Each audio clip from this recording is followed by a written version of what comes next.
I'm Katie West. I'm a Yindjibarndi woman and I live on Nyoongar country in York. And I'm Clothilde Bullen. I'm a Wardandi and Badimaya woman, curator and arts manager, and I live on Wardandi country in Bullen, Perth.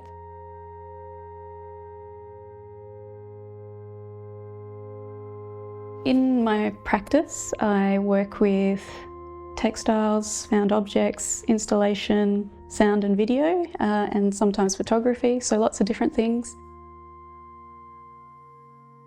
I'm mostly looking at my own family history as a starting point and then thinking about what stories can grow from there, to think about my own history and sort of reintegrating myself in my family history, and also thinking about our broader shared histories as well and connection to country.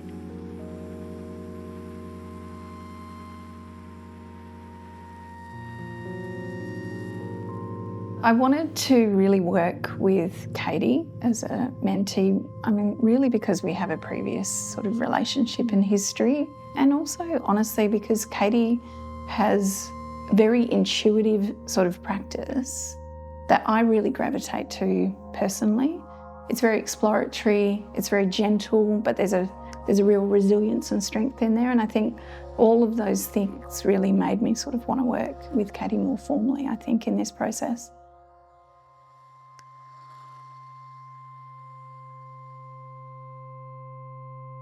For Future Country, I've made a video, basically a short film, with an accompanying installation of objects or props present in the film. One of the most significant is baler shell, or the scientific name is Meloamphora. They're very large shells and are used by mob to carry water. Also used to mark graves. That's a more recent use for them. There's also vintage dresses and a dress I've made out of found materials. To make those, I was really looking at lots of fashion shoots from the 1960s to get a sense of what the style of dress I'd kind of make for myself out of my huge scrap fabric collection. The story unfolding in the film, or in the dream, stems from my grandmother's story, particularly her passing in childbirth. I wanted to think about the dreams she might have had that might have been a premonition to that happening to her, and also think about perhaps a kind of alter ego of her character. The film location is in these huge white sand dunes.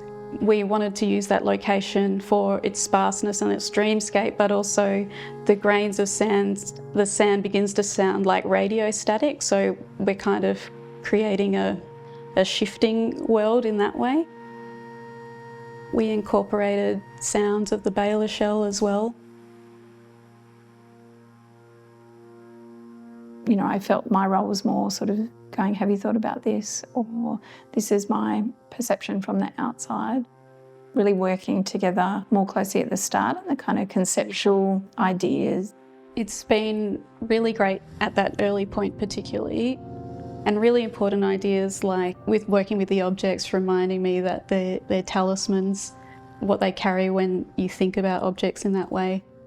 It's been a privilege, actually. It's a real privilege. With Future Country, I suppose I think about future a lot. With my work, I think about what I want to pass on. I also get really excited about futurisms as well, so Indigenous futurisms, Afrofuturisms, taking on our own stories, taking the detritus of colonisation and creating new stories.